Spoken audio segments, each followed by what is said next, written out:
சிம்மராசி நேயர்களே, இந்த ஏப்ரல் மாதம் உங்களுக்கு போராட்டங்களுக்கு பிறகு மகத்தான வெற்றிகள் தேடி வரும் மாதமாக அமையப் போகிறது.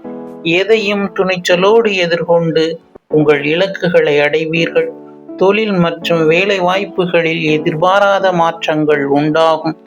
நண்பர்கள் மற்றும் உறவினர்களுக்கிடையே மறைமுக போட்டியும் பொறாமையும் அதிகரிக்கக்கூடும். உங்களுக்கு நன்கு அறிந்தவர்களே எதிராக செயல்படுவார்கள்.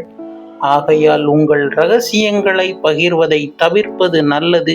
அரசியல் களத்தில் இருப்பவர்களுக்கு எதிர்ப்புகள் தோன்றி மறையும். உங்கள் வெற்றிக்கு கடுமையாக போராட வேண்டியதிருக்கும். என்றாலும் இறுதியில் உறுதியான வெற்றி உங்களுக்கு கிடைக்கும். புதிய பதவிகளும் பொறுப்புகளும் உங்களை தேடி வரும். அடுத்தவர்களுக்கு உத்தரவாதம் கொடுப்பதை தவிர்ப்பது நல்லது. மீண்டும் அடுத்த பதிவில் சந்திப்போம். நன்றி.